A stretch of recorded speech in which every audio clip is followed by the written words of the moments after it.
pagi untuk kamu yang sedang menyaksikan video ini. Kembali lagi ke channel YouTube Junaidi Fayat. Kali ini kita akan membahas pembelajaran 4 subtema 2 dari tema 7, di mana materi-materi yang akan kita bahas seperti yang tampak tertera pada layar. Di sini ada 4 materi ya, karena tumben-tumbenan ya. Biasanya maksimal materi 3, tapi di pembelajaran 4 subtema 2 dari tema 7 ini ada 4 materi. Adapun materi-materi yang akan kita bahas, yang pertama adalah proses pembentukan NKRI. Ini materi yang bersumberkan kepada ilmu pengetahuan sosial. Kemudian materi yang kedua adalah membuat ulasan teks, dan ini juga materi yang bersumberkan kepada muatan bahasa Indonesia. Sedangkan materi yang ketiga adalah unsur-unsur budaya. Nah, unsur-unsur budaya ini bermuatan ke PPKN, dan yang terakhir adalah materinya pola tari kreasi. Materi yang keempat ini yang terakhir adalah bersumberkan kepada muatan SBDP. 4 materi ini akan kita bahas satu persatu secara tuntas. Oleh karenanya untuk kamu yang sedang menyaksikan video ini, cermati dan simak video ini dengan baik agar kamu mudah dalam memahami materi-materi tersebut yang akan saya bahas. Yuk sama-sama kita bahas satu persatu dari materinya.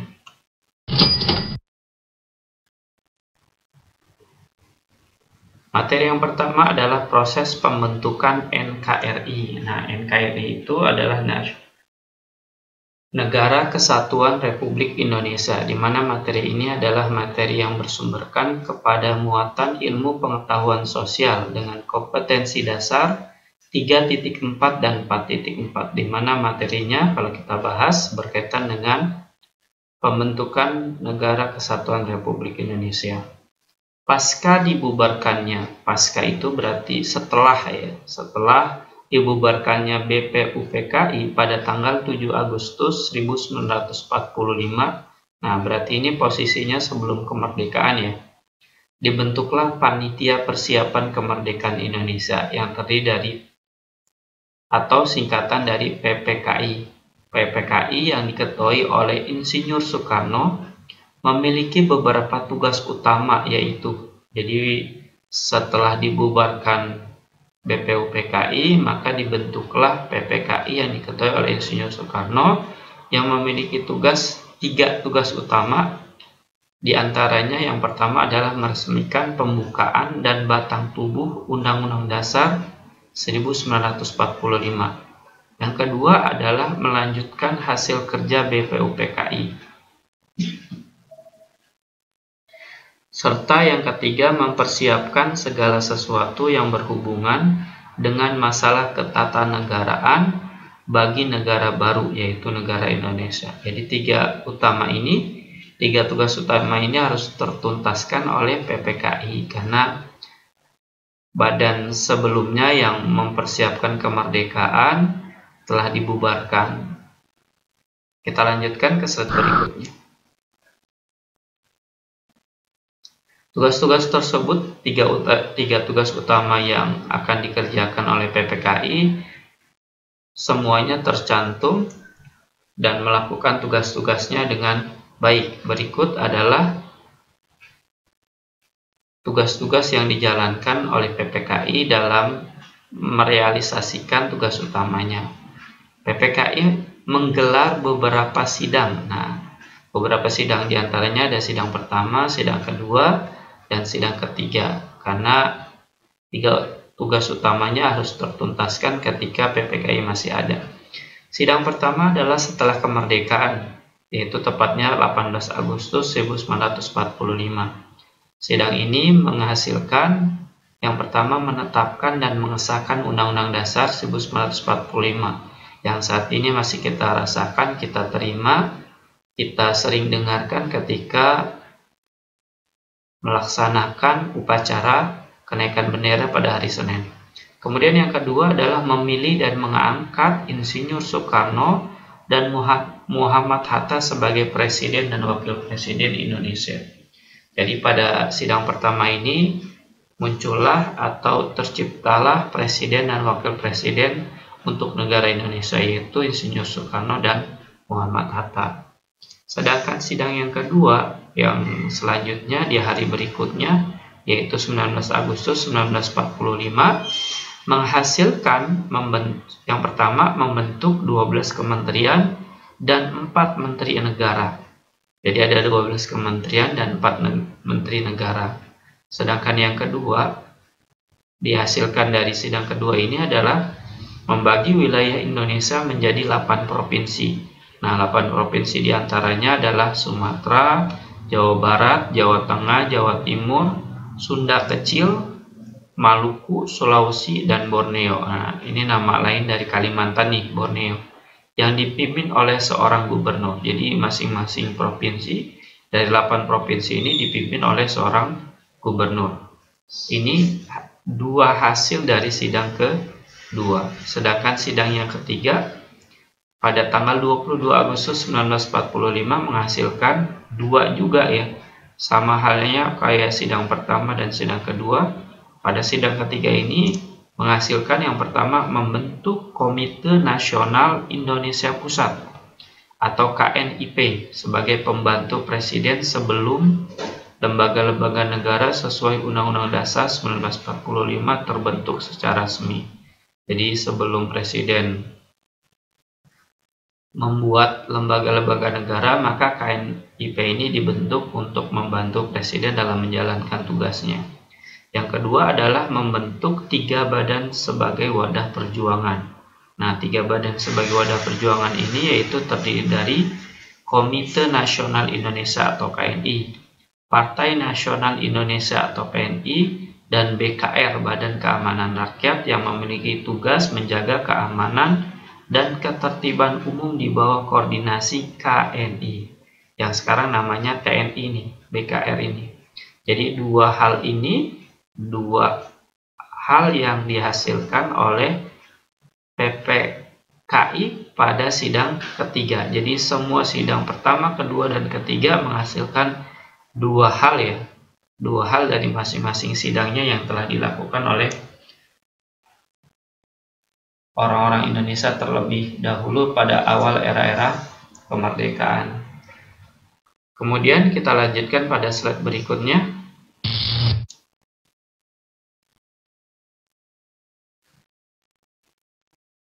Pada slide yang kita lihat bersama di layar, ini adalah materi kedua ya, dari materi pembelajaran 4, di mana materinya adalah membuat ulasan teks.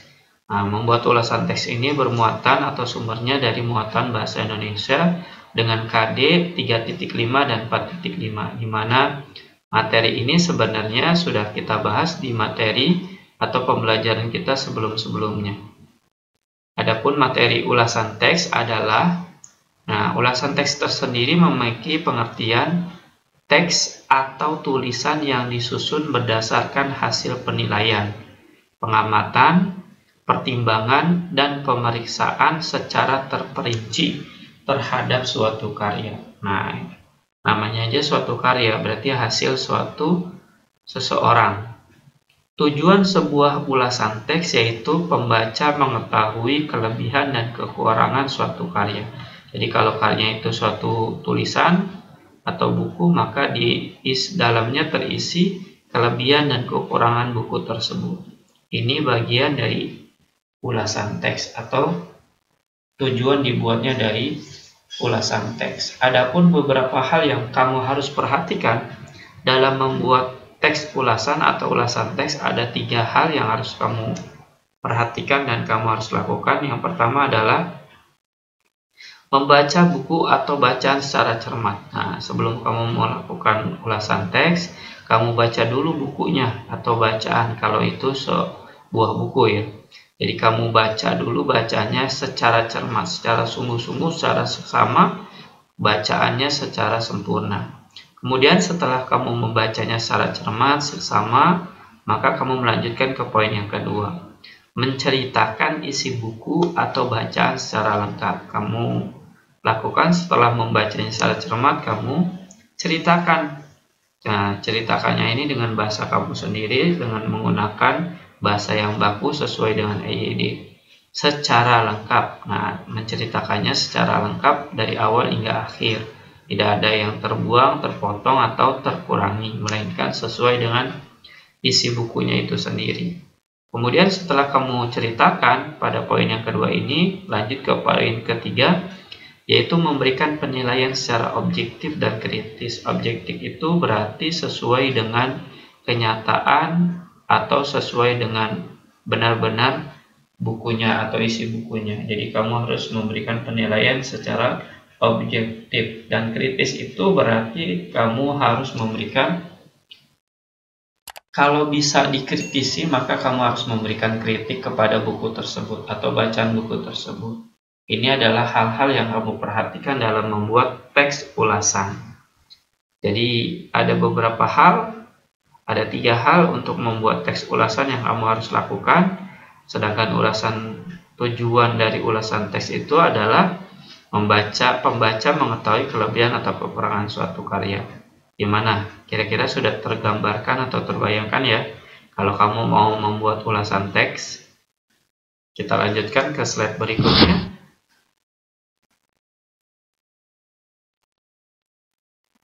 Di slide yang kita saksikan ini adalah unsur-unsur budaya, dan ini merupakan materi yang ketiga dan bersumber kepada muatan PPKN dengan kompetensi dasar 3.3 dan 4.3, di mana materi ini adalah materi yang sering kita dengar ya, karena unsur-unsur budaya. Sebagai negara yang majemuk itu beraneka ragam, lebih dari satu, masyarakat Indonesia memiliki keberagaman, keanekaragaman ras, suku, bahasa, dan agama. Sebaiknya kita memelihara keberagaman tersebut dengan belajar memahami perbedaan unsur kebudayaan yang ada dalam masyarakat. Jadi kalau kita memiliki keberagaman seperti negara kita dalam hal ras, suku, bahasa, dan agama, maka kita harus bersyukur dan memeliharanya, baik dari diri kita maupun lingkungan sekitar rumah kita. Kenapa? Karena ini adalah bagian dari anugerah nih. Gak semua negara memiliki keberagaman seperti ini, seperti yang kita miliki di negara kita. Adapun unsur-unsur kebudayaan tersebut, unsur-unsur kebudayaan keberagaman yang ada di negara kita itu ada beberapa hal. Yang pertama adalah religi atau kepercayaan. Ini adalah unsur-unsur kebudayaan di negara kita. Indonesia mengakui 6 agama. Nah, religi atau kepercayaan di Indonesia itu yang diakui oleh negara ada 6 agama. Nah, 6 agama tersebut adalah Islam, Hindu, Buddha, Kristen, Katolik, dan Konghucu. Nah, dan juga menjamin kebebasan masyarakat Indonesia untuk memeluk dan beribadah sesuai keyakinan masing-masing. Jadi kalau kita punya agama, setelah memiliki agama, maka negara menjamin kebebasan dalam memeluk dan beribadah sesuai dengan keyakinan kita. Kemudian yang kedua, unsur yang kedua adalah mata pencaharian. Kenampakan alam yang beragam mempengaruhi keberagaman mata pencaharian masyarakat Indonesia. Penampakan alam berarti kontur lingkungannya berbeda-beda antara pulau yang satu dengan pulau yang lainnya. Makanya Indonesia memiliki mata pencaharian masyarakatnya berbeda-beda. Di sini dimisalkan atau diberikan contoh petani, pekerja jasa. Nah, pekerja jasa itu banyak yang bisa dokter, tukang cukur, dan lain-lain sebagainya. Pedagang dan lainnya. Jadi ada banyak contoh-contoh dari keragaman mata pencaharian yang ada di Indonesia. Karena kembali lagi, kenampakan alam yang beragam, dan Indonesia juga memiliki beribu-ribu pulau, akhirnya berbeda-beda. Yang ketiga adalah unsur-unsur budaya yang dimiliki oleh Indonesia, teknologi dan peralatan. Nah, di bagian teknologi dan peralatan ini, perkembangan teknologi dan peralatan di Indonesia merupakan hasil kreativitas masyarakat yang disesuaikan dengan budaya setempat. Jadi kreativitas yang dimiliki, yang berkembang di Indonesia sesuai dengan kreativitas masyarakat Indonesia. Jadi tidak bertentangan dengan budaya dan nilai-nilai yang ada di daerah tersebut. Dilanjutkan dengan unsur yang keempat, ya. Unsur-unsur budaya yang keempat adalah kesenian. Sedangkan kesenian secara artinya atau pengertiannya adalah hasil ciptaan manusia yang berkembang dan disesuaikan dengan budaya masing-masing. Ini bagian dari unsur-unsur budaya yang kita miliki. Kesenian yang kita miliki banyak beraneka ragam, dan setiap daerah memiliki kesenian yang macam-macam, berbeda dengan satu dengan yang lainnya. Kemudian pengetahuan, poin yang kelima, ya, dalam unsur-unsur budaya pengetahuan. Masyarakat menggunakan ilmu pengetahuan sebagai suatu cara untuk mengatasi berbagai kesulitan dalam hidupnya. Jadi pengetahuan yang diterima dimiliki oleh masyarakat atau penduduk Indonesia digunakan untuk mengatasi berbagai kesulitan dalam hidupnya. Lanjut ke poin yang keenam dalam unsur-unsur budaya adalah sistem kemasyarakatan. Nah, sistem kemasyarakatan ini adalah pola hidup yang menjadi kebiasaan dan dianut serta telah menjadi kebiasaan suatu masyarakat. Namanya aja sistem kemasyarakatan. Berarti dia berkaitan dengan kebiasaan yang dilakukan oleh masyarakat Indonesia pada umumnya. Kemudian yang ketujuh adalah bahasa daerah. Nah, di poin yang ini adalah poin ciri khas yang dimiliki tiap-tiap daerah, karena tiap daerah memiliki bahasa yang berbeda-beda. Adalah sarana komunikasi yang digunakan oleh masyarakat di suatu daerah. Jadi dalam bercakap, berkomunikasi, mereka menggunakan bahasa daerahnya sendiri-sendiri. Kecuali mereka berada dalam suatu komunitas yang beraneka ragam, maka mereka akan menggunakan bahasa pemersatu, yaitu bahasa Indonesia. Kita lanjutkan ke slide berikutnya.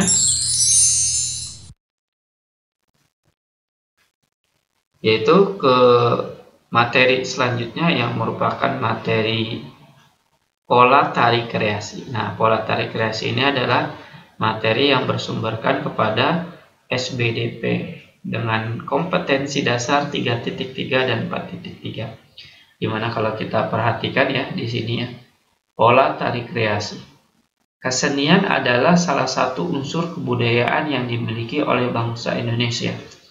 Karena kesenian ini bagian tadi ya, kalau kita perhatikan, kita cermati, di dalam unsur-unsur budaya dalam masyarakat Indonesia itu salah satu diantaranya adalah kesenian. Ada beragam jenis kesenian, salah satunya adalah seni tari yang menggunakan gerak tubuh sebagai media utamanya. Jadi kesenian yang dimiliki oleh Indonesia selain banyak dan beraneka ragam, contoh diantaranya adalah kesenian seni tari. Musik pun memiliki kesenian yang beraneka ragam, tapi di sini kita akan membahas dalam hal seni tarinya saja, karena kita membahas materi pola tari kreasi. Berikut contoh tari kreasi yang ada dimiliki oleh bangsa Indonesia.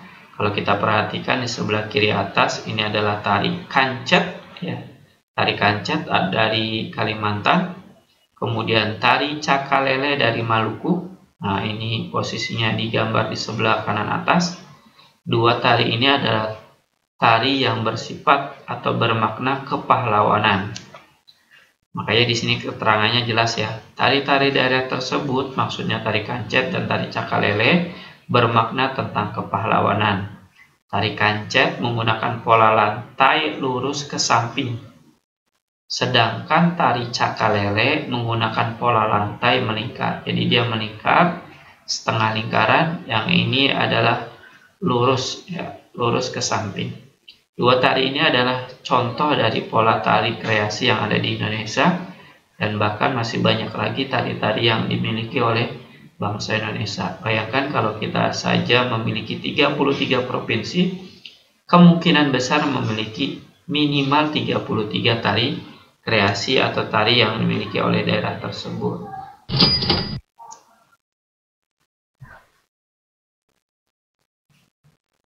Kemudian setelah kamu menyaksikan, mencermati video pembelajaran tadi dari awal hingga sampai latihan ini, Silakan kamu mengisi soal-soal berikut terdiri dari 4 soal latihan, di mana soal-soal latihan ini adalah soal latihan yang diambil dari materi pertama sampai dengan materi keempat.